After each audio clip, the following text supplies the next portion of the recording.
Hey abductees, how are you all doing? Look, I'm starting today's episode a little differently than usual, right? Because the story is pretty complex, you know? A 20-year-old young woman had her life taken in February 2013, and even with 3 people convicted for the crime, the story is still very much alive. How everything happened is still unclear and full of questions, to the point that it even raises suspicions about the authorities who investigated the case. Are all the convicted really guilty? Did someone get away with the crime while someone else paid too high a price? Well, that's one of the answers we're going to try to find in today's episode. I'm Marcos Campos. Welcome everyone. Every week we have new episodes here. If you enjoy real crime cases and mysteries, subscribe and follow the channel. Join our members club if you can. If you can't, that's fine. Stay with us until the episode ends. Liking and leaving a comment, even if it's just an emoji, really helps with engagement. Check it out, guys. I divided the episode into segments, into parts. So we're going to start by introducing the characters to you and then the timeline of events according to some lines of investigation and some testimonies. Actually, that's it then. Announcements made, let's get to the facts.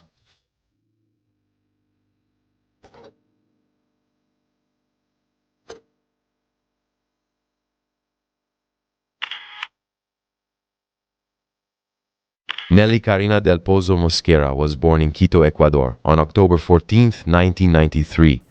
She was the youngest daughter of Maria Teresa Mosquera and had siblings Maria Cristina, Eric, and Milton. Her father passed away when she was still an 11-month-old baby, and this made the girl always very close to her mother, Maria. Her mother worked as a teacher at Manuelita Saez School, the school where Karina was a student. In high school, Karina was outgoing and sociable. At school, she met Alejandra Oreda, who was a year younger than her. She discovered Alejandra lived only 2 blocks from her house, and the two of them then started going to school together. In short, they became inseparable, great friends. Even after classes, the two of them always found a way to meet up and talk, even if it was just over the phone. The friends were chosen for the basketball team and practiced both at school and on the streets where they lived. And as time went by, they formed the neighborhood's first girls' team, and to promote the team, they handed out flyers everywhere. They became well known in the area, were friends with most of the young people, and spent much of their afternoons talking. Everyone gathered together. That friendly neighborhood vibe. Well, they grew up being friends with everyone in the neighborhood, and that friendship seems to have grown even stronger into the beginning of their adult lives. People who knew Karina at that time said she was very cheerful, an infectious person with a great sense of humor. But in 2009, something really bad would happen in Karina's life, and it would shake her in a very significant, very severe way. Her mother became ill with cancer, and after a few months, she died. Karina was only 16 years old and was now living only with her brother Milton, who wasn't much older than her. After Karina's mother passed away, she stopped being that cheerful young woman that everyone used to see and feel. She was now constantly sad, disenchanted even with life, and even began to question her faith. Alejandra, that friend of hers, being the good friend she was always by Karina's side. And she talked to her parents, Alejandra's parents, about everything that was happening in her friend's life. That's when they decided to offer the girl a place to live with them, at least until she reached adulthood. Karina was very happy with this invitation, but at the same time she didn't want to leave her brother Milton living alone, so she ended up turning down the offer. They were 2 young people alone in the world for the first time, and soon they had to worry about household expenses. So Karina started doing odd jobs and freelance work. But despite the sadness she was feeling and having changed her behavior a bit, she kept her sense of responsibility. With this sense of responsibility, she was able to cover the household expenses. For her and her brother, she was still able to be outgoing and communicative when she needed to.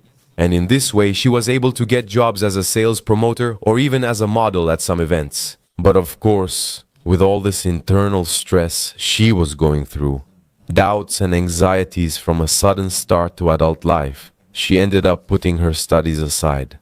And basically, that's the biography of our main character in today's episode. Now, let's get to know a little about David. At the same time all this was happening with Karina, she met a guy named Giovanni David Pinha Bueno, known to everyone there simply as David. At 19, he was one of 4 children of Patricia Bueno and Eduardo Pinha. David was already working as a graphic designer and was a champion in mixed martial arts, the famous mixed martial arts. He was strong, tattooed, and had a style of dressing that people considered a bit peculiar, which some saw as intimidating. I'm telling you this now because it will make sense during the investigation, okay? Many people even thought he was a member of some gang, but in reality, he was known for being a calm, introverted guy who only changed when he needed to. He could sense when something was happening to someone he cared about, and then his behavior would change completely to protect those people, his friends, and so on. And that even happened once with one of his ex-girlfriends. A man started hitting on her, and he had to step in to defend his ex-girlfriend. So, when he met Karina, they went out a few times, but nothing serious ever happened between them. The two gradually drifted apart over time without drama or fights. They just realized that they didn't like each other enough to start a more serious relationship. So they remained friends, and as time went by, they only saw each other occasionally. Karina was focused on improving her financial situation, looking for jobs and leaving copies of her resume everywhere she could. And it was during one of these job searches that she met Maria Cecilia Rivera Ortiz, or just Cecilia, another girl her age. They weren't very close, but since they had several mutual acquaintances, they started looking for jobs together. As for Juan Pablo, another character, it was Cecilia who introduced him to Karina. Right away, she felt a certain connection with this boy, but he didn't show any interest in her, at least not romantic interest. Well, the next character in this true story is Jose Sevilla, and it was Juan Pablo who ended up introducing Karina to him since they were friends. Jose Antonio Sevilla Freire was a 21-year-old young man who still lived with his mother in the city of Ruminhaui. And thanks to his family's favorable economic situation, this young man's lifestyle was pretty laid back, let's say, or to be more precise, he was quite the party goer. Later, Jose joined Karina and Cecilia as an event promoter. However, soon the girls heard rumors in the circles they frequented that he was a drug dealer. And the warning signs started flashing in the girls' minds, especially Karina's. Karina immediately felt antipathy towards this guy and wanted to stay away from him. But they were in the same circle of friends, so it wasn't, let's say, that simple. We know, right? Talking like this sounds easy in theory, doesn't it? I'll just delete it. But when you're there, in that social situation, it turns out it's not that simple. You stop hanging out like that overnight with someone who's part of your circle, right? And to make things worse, guys, Karina found out, or rather noticed, that this Jose Sevilla would become violent every time he drank alcohol.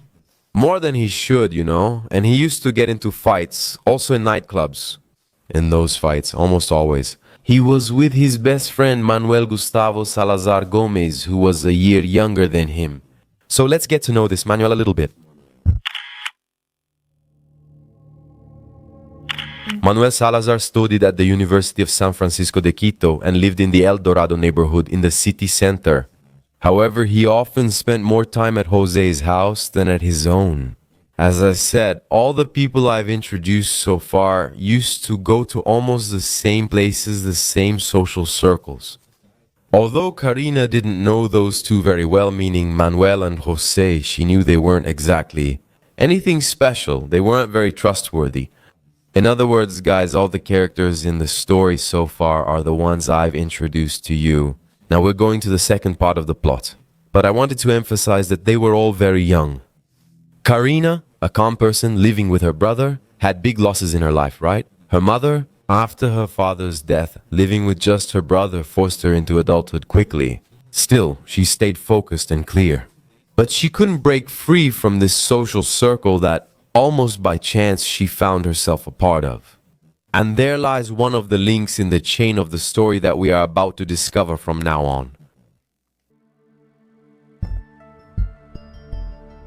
Well, everyone, even with a lot of difficulties, Karina managed to finish high school through a semi-presential format. She wanted to keep studying to achieve a safer, more stable life, economically speaking, right? However, she knew that with her limited income as it was, it would be impossible to pay for a higher education course. And to keep studying, she knew she needed a steady job. She couldn't keep living as a freelance event promoter anymore. She had to get a job, and it had to be soon. Meanwhile, Karina's friend David was also going through problems, and it was the year 2012. His mother had terminal cancer, and to pay for the much-needed medication to ease her suffering, he decided to give mixed martial arts classes. He started teaching martial arts techniques to Jose Sevilla, who would go to training accompanied by Manuel. That's right, the two were almost always together, Manuel and Jose. Manuel also showed some interest in learning mixed martial arts. But David didn't really believe that he would have the dedication needed for that physical activity. Then, one day, after a class, David mentioned that he needed to take his then-girlfriend, Maria, to her house. Suddenly, Manuel, perhaps to be nice to the teacher, offered his car so David could take his girlfriend, and David accepted. And wouldn't you know it, David, already overwhelmed by his mother's illness, ended up flipping Manuel's car. No one was seriously hurt in the accident, but the car was pretty much totaled. Immediately, David called Manuel, who, despite the situation, was absolutely calm and even tried to smooth things over. David couldn't believe that, even after the accident, he still had a bit of luck left. Or maybe not, as we'll see. And so, they kept strengthening their bonds of friendship and trust. Was Manuel really such a nice, easygoing guy, after all? His friend totaled his car, but he was alive. Well, nothing happened. Let's see what happens in the next chapters. Tuesday, February 19th, 2013. Karina told her brother Milton she was going to the Ministry of Labor Relations to handle paperwork from her previous job. And then she was going to hand out some resumes with Cecilia because she didn't want to waste time being unemployed. That day she was wearing a black jacket, a brown leather blouse, green shorts, and a necklace on which she wore a metallic owl pendant. It was the last time Milton, Karina's brother, saw her alive. After handing out their resumes, the young women decided to enjoy the rest of the afternoon and went to a bar for happy hour, like most young people do. They started chatting with each other through messages, and soon other members of that group were called to join them. Everyone except David. David had gone to the mechanic's shop to find out about the damage to the car he had flipped, Manuel's car, and that's where he was told that Manuel's car really couldn't be fixed anymore, total loss. David then talked to Manuel, who once again told him not to worry, that everything was fine and that he should go there. To meet them at the bar to relax a bit and have some fun, and David agreed. Juan Pablo convinced everyone to spend the rest of the night at his place, at his apartment. And on the way they bought more drinks, vodka and other things, and went to this guy's house. It wasn't very late, but Karina already wanted to leave at that point. However, she was convinced to stay a little longer because Juan assured her that later he would take everyone home. And so the night went on and they got more and more drunk. David arrived later at the party because after work he went to visit his mother to see how she was doing. It had been a while since he had seen Karina, so they stayed together there, talking for a long time. And another person who arrived at the party later was another character in our story. His name is Nicolas Leon, a friend of Juan Pablo and Cecilia's ex-boyfriend. It was, let's say, quite a lively night by the looks of it. Karina sent a text message to her brother saying that everything was fine, that he didn't need to worry, that she was there with her friends, and she listed everyone who was with her. Among all the people who were at that little party, the only one still sober was David, because he had that athlete lifestyle, you know? He was a mixed martial arts instructor and didn't want to drink alcohol, but he ended up being convinced by the insistence of one of the people there. And then he started drinking too. It had been 18 months since David had drunk any alcohol. And then the alcohol ended up affecting him more quickly. In no time, he was already completely drunk, really wasted. During the party, Karina, Jose, and Cecilia kept going down to the apartment parking lot to smoke because Juan wouldn't let them smoke in his apartment. Of course, because of these little disappearances, let's say, the other friends there started to suspect that the couple wasn't going downstairs all the time, just to smoke. But that something was going on there, some kind of more intimate relationship between them. Everyone was so drunk. But apparently, the one in the worst shape at that point in the party was David, who could barely stay awake. So, around 2 in the morning, when everyone had already gone way past the limits of sobriety, Manuel offered to take everyone to their respective homes. That's another link in the chain, isn't it? When they left, everyone was wasted.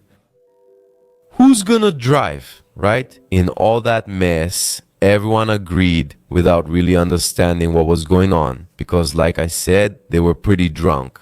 And look, guys, everything I'm telling you is based on the statements of the people involved in the case, okay?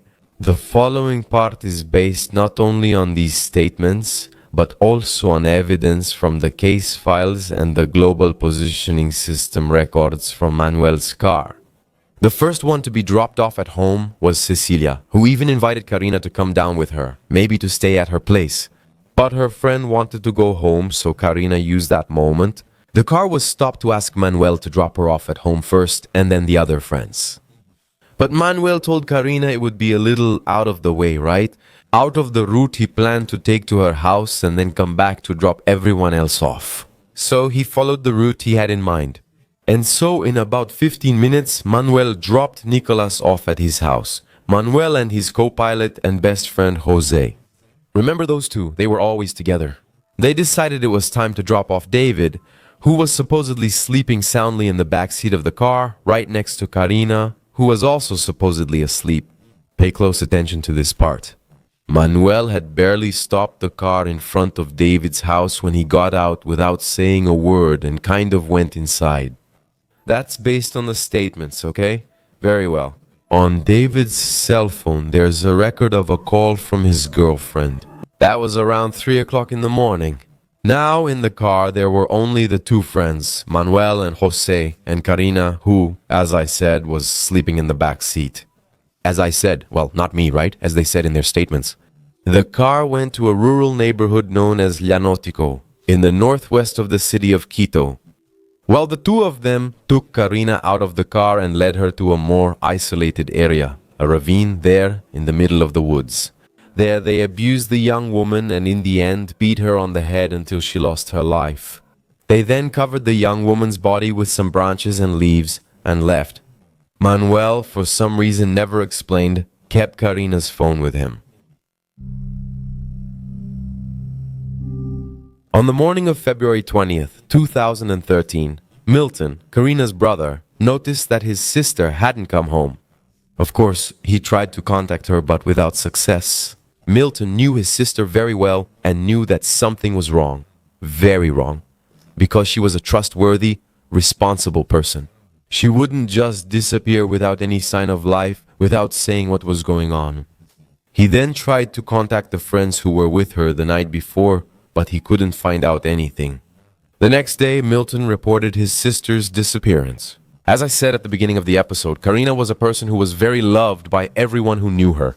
It didn't take long for the news to spread and for people to start a huge campaign with posters and social media posts saying, "Help us find her, let's find Karina."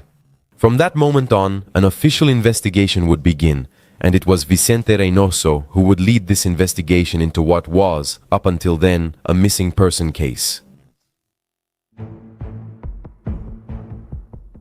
Vicente Reynoso, with all that social pressure, didn't take long to start looking for a solution to that case. He ordered that everyone known to have been with Karina on her last night be summoned for questioning. Cecilia and Nicholas said they didn't know what happened to their friend, since they were the first to leave the car on that ride-sharing route. Then Manuel and Jose told a strange but similar story. They said that the last time they saw Karina was when she asked them to stop the car so she could get out. So she got into a taxi somewhere in the northern part of the city. The last one to testify was David. He claimed that he didn't remember anything because he had drunk too much and his memory had simply blacked out. But soon after, he changed his story, a mistake that ended up costing him a lot. Under pressure from the authorities, David confirmed the other two young men's story about this so-called taxi. Now, there were three people with the same story about the taxi. A story that was in a way coherent, but that fell apart as soon as the authorities checked the global positioning system of Manuel's vehicle. The real route was verified, and it wasn't the one indicated by Manuel and Jose, and also by David. Now, it wasn't. The investigators then reviewed the route marked by the global positioning system and ended up there, in Llanotico, that place where they allegedly took the girl, abused her, and took her life. Since the global positioning system showed that they had stopped there for quite a while before going home, the authorities began to search the area more carefully. February 27, 2013 was 7 days after the disappearance, when agents Julian Salguero and Miguel Salas from the anti-kidnapping unit walked along a stone path until they reached a lookout surrounded by eucalyptus trees. At that spot, the agents found hanging from a branch an owl pendant, the same pendant that belonged to Karina. And that, of course, was a clear sign that something was hidden around there, right? And it wasn't even hard to find the body, you know? Already decomposing, Karina's body was abandoned there, on a slope, just over a meter from that pendant. Right there, they found Karina's remains covered by branches and leaves. She died the day she disappeared. She had fractures in several bones at the base of her skull. Her nails were red and full of dirt. And after examining the body, the symptoms indicated death by cerebral hemorrhage due to severe traumatic brain injury caused by blows from stones, in addition to being strangled. The subsequent forensic analysis determined that the young woman died due to more than 25 blows to the head, which caused multiple fractures. The attack was brutal, and signs of sexual abuse were found as well. Arrest warrants were then issued for the 5 young men who were with Karina on the day of her disappearance. And from that little party group, only Juan Pablo was not included in the investigation, because nothing showed that he had participated in any kind of premeditation for the crime. The case gained a lot of attention, right? It became known nationwide. That night, Interior Minister Jose Serrano shared what he knew about the case so far. Within hours, many Ecuadorians took to the streets to demand justice. Voices were raised. While the wake was taking place, the authorities arrested Cecilia, Nicolas, Jose Manuel, and David. The 5 were accused as alleged perpetrators of premeditated homicide. Family members, lawyers, artists, politicians, academics, and activists presented the Karina Del Pozo Citizen Initiative before the National Assembly. It was a public letter addressed to the then president of the legislature, Fernando Cordero, in which they requested that femicide be included as a crime, understood as the intentional killing of a woman because she is a woman. This initiative also called for harsher penalties and 35 years in prison for femicide. Gina Godoy, then vice president of the National Assembly's Justice Commission, reminded that organizations and groups had been fighting for years to have murders of women because of their gender condemned in court. But Karina's violent death was the push that led to the Penal Code, which came into force in April 2014, including Article 141, which stipulates femicide as a crime. In an interview, former Congresswoman Gina said the following: "Karina's murder helped citizens understand what we were fighting for. It's not that she just turned up dead. She was raped, abused, wounded, and murdered in an extremely cruel way while being in a position of absolute disadvantage." And she concluded by saying that the media coverage of the case never made room to learn about Karina's story, to know what she did or what she liked. After her murder, she was publicly condemned for her beauty, modeling, and gender. The way the media treated the case deeply affected her family and acquaintances. The academic, writer, and journalist Cristina Berneu, a university professor in Quito in 2013, recalls her students were friends of Karina Del Pozo. And that's how the column La Palabra was born, an opinion column that she created with them and that exposed a discriminatory and misogynistic view. that condemned her for going out alone, for drinking too much, for going out with anyone. Karina's best friend, Alejandra, the one I mentioned at the beginning of the episode, lives as if time hasn't passed for her, as if there's a gap there. Her voice still shakes when recalling her friend's suffering from a decade ago. Her mind even erased the speech she gave at her best friend's funeral. But she hasn't stopped fighting so that more women don't suffer and aren't violated or abused, like Karina was. In 2018, after the classification of femicide, Ecuador passed the comprehensive organic law to prevent and eradicate violence against women. A year later, then-President Lenin Moreno created a benefit for children and adolescents who were orphaned because of femicides. And there are many in that country, like in every country, right? But while many were fighting in Karina's name against gender-based violence, public opinion had already chosen its number one culprit in this case, and it was David. According to what was presented in a criminal master's thesis by the jurist Joe Paul Ocanha Merino, who later became David's defense attorney, there was a campaign of attacks on social media and in the press against those involved. Many in society already saw David as guilty even without knowing the evidence or case details. They were blaming the young man, mainly because of his appearance and his lifestyle. In other words, David fit the stereotype of a criminal, of a gang member. Do you remember that when I introduced David at the beginning of the episode, I said that this would make sense later during the aftermath of the case? That's right, the attention was kind of directed at him because of who he was, right? Apparently. Of course, all of this was reinforced by the fact that he was with those young people on the night of that party, that he was in the car. But as we're gonna see from now on, it's also complex, it's also tangled. It seems like they're all blaming each other, and it really creates a smokescreen, a kind of shadow over the details. In the details of this case, look, during the preventive detention of those involved, David's mother passed away from cancer. Meanwhile, the defendants were changing their stories. In one of his statements, Manuel claimed that it was David who said how to get to Lanatico, that remote spot in the woods. Later, Manuel directly accused David of being the material and intellectual author of the crime. He emphasized in his first statement that when leaving the party, Nicolas asked him to take everyone home, and they all got into his vehicle. First it was Cecilia, who was dropped off, then Nicolas. And when he was heading to Karina's house, he told the young people about his intention to keep drinking. Karina didn't want to. She got out of the car and took a taxi.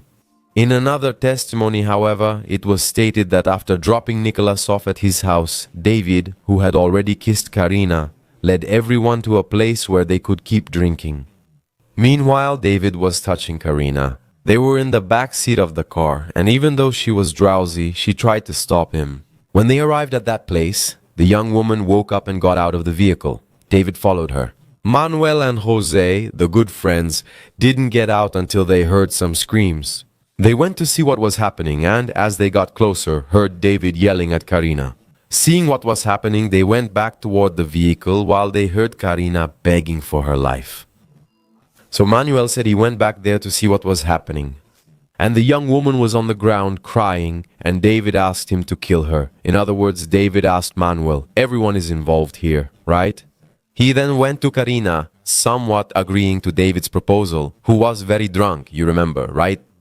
See how these stories are entirely made up. Then he whispered to Karina, pretend you're dead, okay? Then he told Karina to pretend, right? But David, realizing that setup, started to suffocate the girl. Then he hit her on the head with a rock. As for Jose Sevilla, who was in the car, he tried to minimize his involvement, claiming that he was very drunk. But later, he also changed his story and said that he had consensual relations with Karina during the party at the apartment. Guys, that's how it all is. It's confusing, but also obvious, right? Of course, Manuel and Jose, from my perspective, as I understand it, what was clarified and made public by the case. They abused and started making up stories that it had been consensual and so on. They started blaming David, saying maybe he really had been with Karina at the party, right? There could be genetic material there, but could there really? In another one of their versions, out of the many that those two told during the trial, Jose said that he and Karina consumed alcohol and marijuana. and that he saw Karina kissing David before they left the party. Afterwards, they all left in Manuel's vehicle and first dropped off Cecilia and Nicolas at their homes. At this point, everyone agrees, right? It seems that Cecilia and Nicolas really were the first ones to be dropped off. He saw when David and Karina were alone in the back seat, and David allegedly began touching Karina, and she actually started complaining about this abuse. David supposedly got angry and said the following, yo, you'll see what happens to you for being a slut. They then headed to an abandoned place. On the way, Karina fell asleep. At the remote location, David told Karina to get out. Jose and Manuel stayed in the car until, after hearing screams, they got out and saw Karina on the ground while David was yelling at her. "That's what happens to you, you bitch." And David and Manuel decided to kill Karina. Jose said he went to the car and waited. He didn't see what happened after that, but he remembers seeing Manuel coming back with a blood-covered rock. After that, the three of them left the place immediately. It's a lot of finger-pointing. They're pretty close friends, aren't they? Isn't everyone just looking out for themselves? Well, that was one of the countless versions that Jose Sevilla gave explaining things to the police. However, some women who knew him testified about his bad reputation. Of Jose, that he was possibly involved with drugs, weapons, and that he was known for getting women drunk and abusing them. David, on the other hand, confessed that his first statement was made under threat, and that's why he supported it. And what was reported by the other two involved. In the first version, David said that everyone got into Manuel's vehicle. And like everyone else, Cecilia and Nicolas stayed home first. Then he fell asleep because he was drunk and woke up to see Karina angrily calling a taxi. In his later version, he emphasized that he was the one who asked his friends to leave because he needed to wake up early. He only remembers dropping Cecilia at her house, then being dropped off at his own. The next day he was at the hospital with his mother, and it was Manuel who told him what he should say in his statement because he didn't really remember what had happened. He also said he never had a romantic relationship with the victim. But he contradicted himself by saying that he only remembered when they left Cecilia, and then he said he didn't remember when they left her, because he was sleeping the whole time. That's right, folks, David really got all mixed up at this point, didn't he? He kind of got tangled up in his own statements. This opens up space for us to think, was he really just afraid of being implicated in the case? Did nothing really happen to him? Was he just getting tangled up trying to escape and ended up getting himself more and more involved in the case? Or did he really have an active role in this atrocity they committed against Karina? Was it just Jose Manuel? It's all very complex, isn't it? One blaming the other. So it was up to the police to try to understand what really happened. The public prosecutor's office then ordered raids at the homes of those involved. The operation was carried out to recover sheets, pillows, shoes, and clothes, which were then submitted for analysis. On March 8, 2013, the public prosecutor's office and forensic experts carried out a new inspection at the crime scene. In summary, the authorities began handling everything as well as possible. How should a proper investigation be done? Prosecutor Vicente Reynoso shared his suspicion about what had happened. And according to him, the young woman confronted the three men, one of whom was a martial arts expert, and that she had no chance to defend herself. Vicente Reynoso, on the other hand, never stopped showing that he accused David more because of his physical appearance than because of the evidence found against him. And here, guys, this is a real Achilles' heel of this investigation, isn't it? The person in charge of the investigation himself was making a behaving this way kind of leaves a stain on this whole process, doesn't it? But alright. The public prosecutor's office and the forensic agents, accompanied by the 5 suspects and their respective lawyers, carried out a reconstruction of the case, with detailed descriptions of Karina's last 8 hours of life. Later, during a new inspection in Llano Tico, they discovered a stone with reddish stains, which turned out to be Karina's blood. Genetic analyses confirmed that both the stone and samples from Manuel's car matched Karina's DNA. So, the authorities concluded that David, Manuel, and Jose were indeed the main people involved. Also, during the police operation to search for evidence, the team concluded that Manuel and Jose had dirt from the place where the body was found on their shoes and that their clothes showed DNA matching Karina's. And, if that wasn't enough, the young woman's phone memory was inside Manuel's wallet. However, no such evidence was found on David's clothes or shoes, but the prosecution speculated that he could have cleaned all the clothes and shoes to erase any incriminating traces. The investigations continued until, at the end of June, Judge Raul Martinez received the indictment from the prosecutor's office. David, Manuel, and Jose were charged. Cecilia and Nicolas were dismissed and released. At the first hearing in September 2013, the prosecutor's office called 32 witnesses, mainly police officers and experts from the case. Then, on October 3rd of that same year, the judicial process finally had its long-awaited verdict. It was concluded that one of the many versions presented by Manuel, and keep in mind he gave about 6 different versions, was the truest or the closest to the truth. At least David was classified as the main perpetrator of the crime, while Manuel and Jose were considered accomplices and accessories respectively. During the hearings, Manuel was described as an individual with inferiority complexes, submissive, cooperative, and dependent with behaviors of contempt and resentment toward women. Experts concluded that Jose, in addition to a propensity for violence, exhibited psychopathic traits, had no principles, and had hateful attitudes toward women. As for David, no signs of rejection or discrimination toward women were detected, although narcissistic and paranoid personality traits were identified. But as I said at the beginning, this is a case full of questions. Look at this. David's defense has always maintained that it wasn't even proven that he was at the crime scene. Only the other two's testimonies were available, which, let's be honest, kept changing their stories all the time and really seemed like they were in cahoots to put David at the scene, right? But the defense's arguments were of no use after long weeks of trial on October 8, 2013. Giovanni David Piña Bueno, Manuel Gustavo Salazar Gomez, and Jose Antonio Sevilla Freire received the maximum sentence of 25 years in prison for the crime against Karina Del Pozo, without the right to modification, without any mitigating circumstances, due to the social commotion that this crime caused. In the same way, each of them was sentenced to pay financial compensation to the victim's family. While listening to the sentence, only David cried. The others remained frighteningly cold. David, guys, had never had any problems with the law before. And everything got even worse for him when he was physically assaulted and also suffered abuse inside the prison. But David understood that crying there wouldn't help at all, so he started studying. He studied a lot.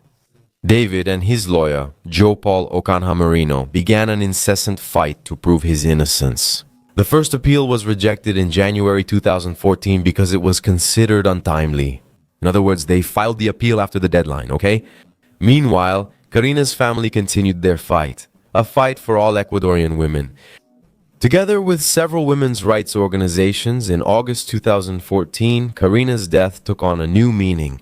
Obviously, nothing will take away the pain, but that started to ease it and bring some purpose to all this chaos. Finally, Ecuador criminalized femicide in its comprehensive organic penal code, with sentences ranging from 22 to 26 years in prison.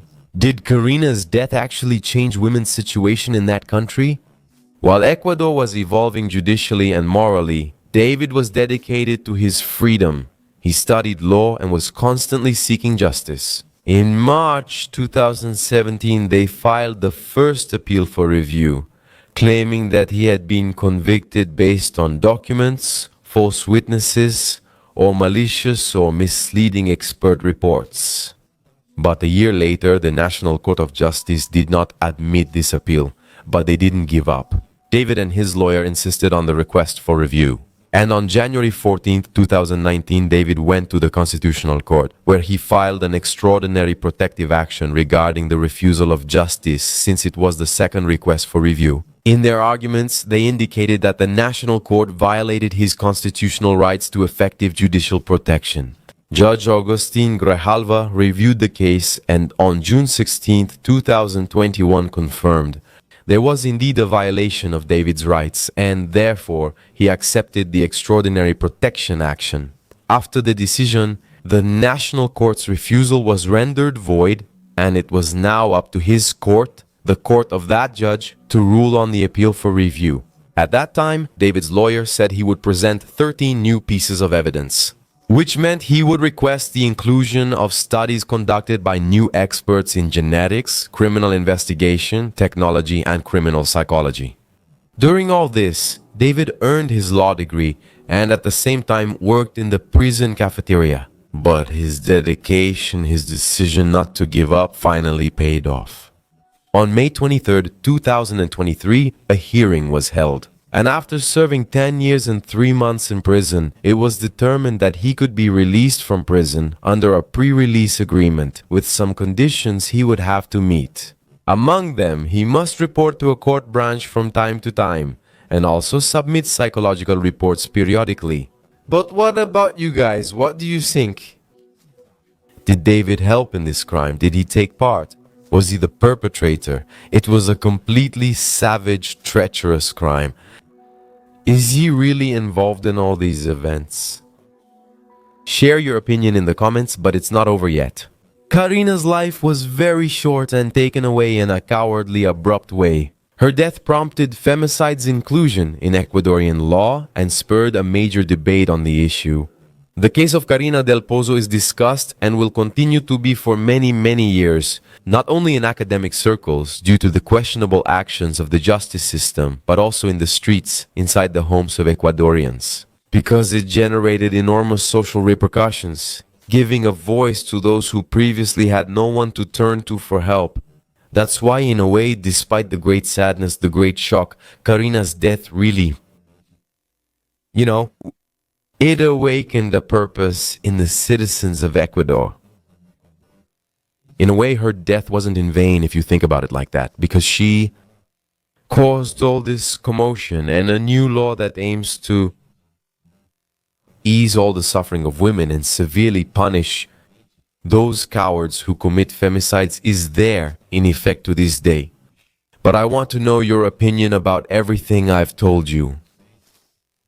Looking at it like this, everything that was reported, the testimonies, the feeling you get is that there's something fishy going on, right? Use the comment section as your therapeutic space. That was today's episode. I hope you enjoyed it. Thank you so much for your company. A kiss and see you in the next episode.